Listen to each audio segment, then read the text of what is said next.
Това е Розовата къща. Официално център за настаняване от семейен тип. Част от комплекса за социални услуги за деца и семейства в Русе.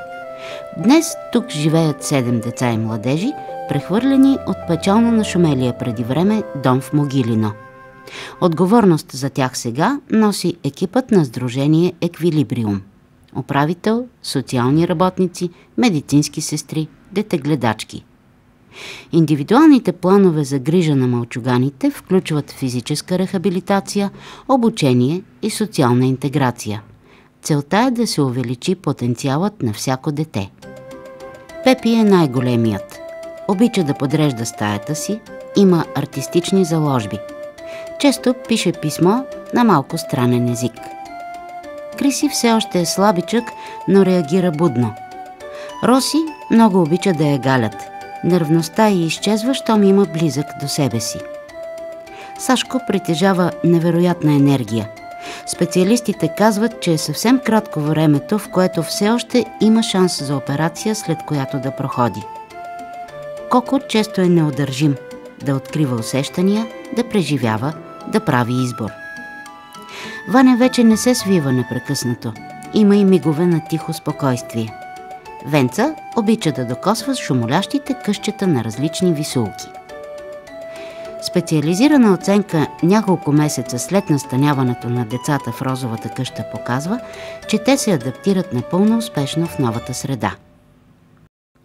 Диана, управителят на Розовата къща, и нейните колеги прилагат на практика идеи, познания и талант. Целият двор е превърнат в сензорна градина. Пространствата тук по безопасен начин предлагат досег с природата и широк спектър от сетивни усещания, дори на децата с най-дълбоки и тежки увреждания. Успокояват, стимулират или дори обучават.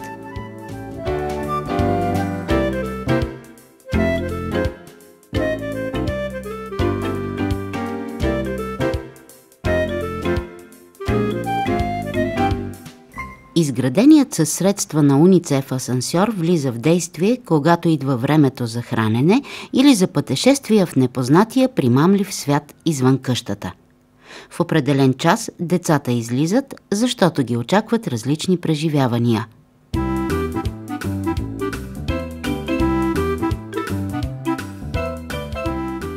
Обитателите на Розовата къща са сред най-честите гости в комплекса за социални услуги за деца и семейства в Русе. Еквилибриум поддържа тесни връзки с комплекса от самото му създаване през 2005 година. От 1 юли 2009 Еквилибриум поема управлението на комплекса като доставчик на социални услуги за деца в риск и организатор на система от превантивни дейности в общността. Сдружението работи в партньорство с клуб Отворено общество Русе.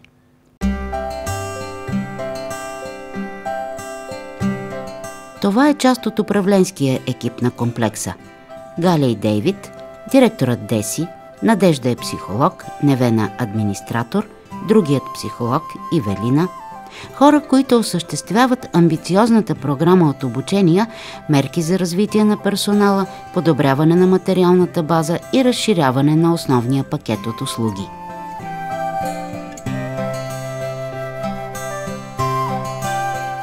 Екипът на Еквилибриум се е специализирал да работи с групи деца, с които повечето възрастни се затрудняват или им е неловко да работят.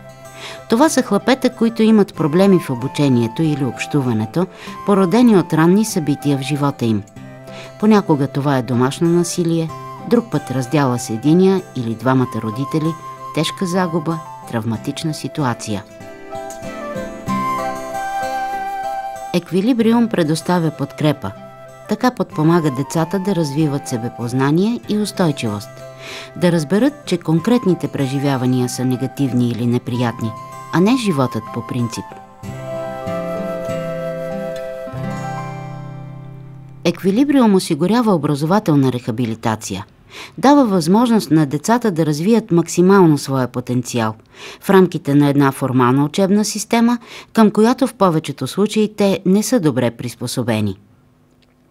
В залата за игрова терапия децата откриват купища играчки, цъмбуркат в сухия басейн с меки топки, прокарват ръка по различни повърхности. Всичко тук е пригодено за работа с деца с специални потребности, както от розовата къща, така и от местната общност. Заниманията помагат за укрепването на мускулатурата, подобряват психическите и физическите умения. Специалистите наблюдават детските поведенчески реакции и стимулират развитието в нови посоки.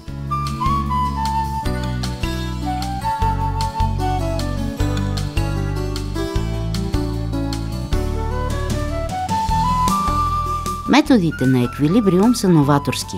Основният подход е учене чрез преживяване.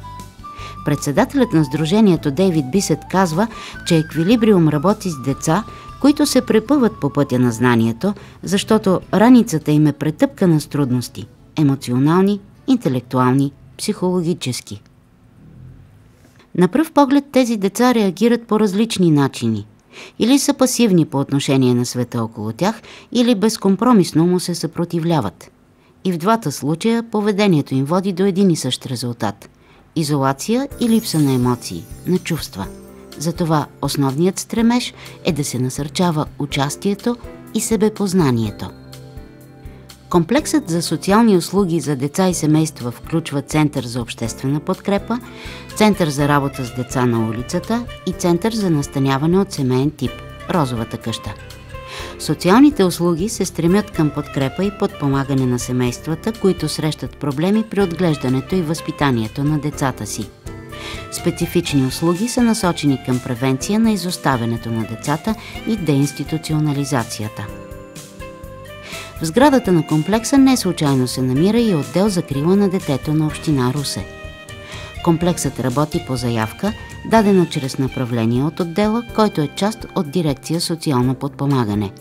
Заявка за работа по случай може да бъде подадена и от други органи или образователни институции. Комплексът предоставя услуги и на граждани, които сами идват тук, стига в съответната услуга да има свободни места. Ползването на услугите става на доброволен принцип и е напълно безплатно за клиентите, които отговарят на определени условия.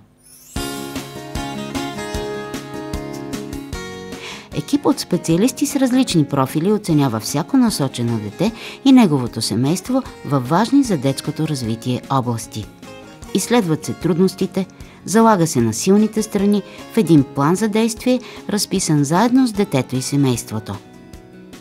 В Центъра за обществена подкрепа ключовите думи са превенция, интеграция, обучение. Семействата получават помощ да преодоляват проблеми, да разбират по-добре потребностите и поведението на своите деца. Главното е децата в риск да не бъдат изоставени или настанявани в институции. Специалистите работят за предотвратяване на насилие, насърчават децата и младежите да развиват своите умения и заложби. Средата в комплекса е по-благосклонна, по-защитена. Усилията се фокусират върху помощта за децата да изявят себе си по-добре. В Центъра за обществена подкрепа се предоставят услуги, свързани с приемната грижа. Тук се извършва оценка и обучение на бъдещи приемни родители и осиновители.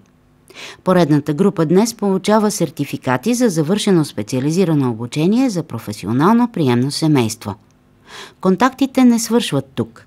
Веднъж поели пътя, тези хора имат верни приятели в лицето на специалистите от комплекса и сигурност, че в труден момент отново ще получат съвети и помощ.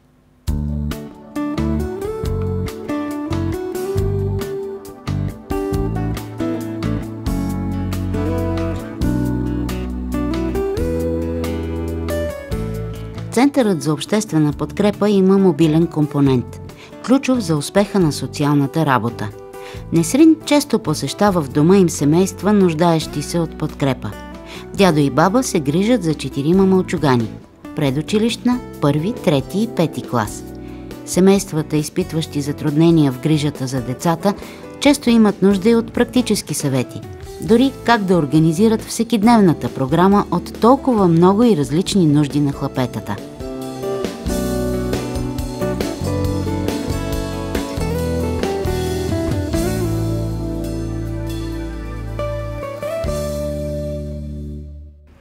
Центърът за обществена подкрепа в комплекса за социални услуги работи и с деца с отклоняващо се поведение. Често те са обект на санкции и наказания. Работата с дете и семейство е комплексна, защото трябва да се възстанови и подобри връзката между детето и значимите за него възрастни хора. Някои деца имат пропуски в училище или техният стил на учене изисква по-специално внимание. На тях в комплекса предлагат занимални, защото трудности в усвояването на учебния материал или проблеми в общуването с връстници и учители най-често водят до отпадане от училище. Еквилибриум традиционно използва екскурзии сред природата, лагери и приключенска игра на открито, за да насърчава в децата познавателна активност, откривателски дух, усещане за връзка с света. Естественият свят има начин да превземе всяко от 5 сетива и никой не може да устои на влиянието му.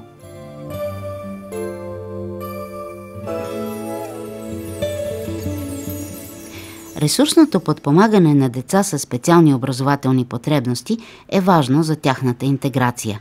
Дори един лек говорен проблем може да доведе до емоционални или поведенчески разстройства заради лошо отношение и изолация. Логопедът коригира говорния проблем. С детето работят и други специалисти – психолог, арт-терапевт. Като отделен дом е организирано това пространство в комплекса – спешният прием.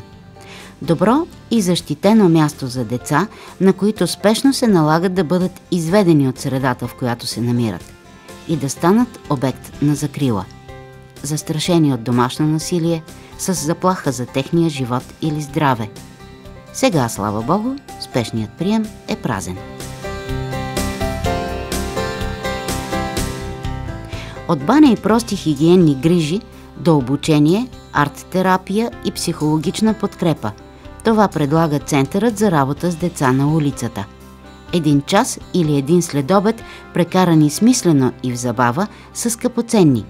По-добре, отколкото да бъдат пропилени на улицата.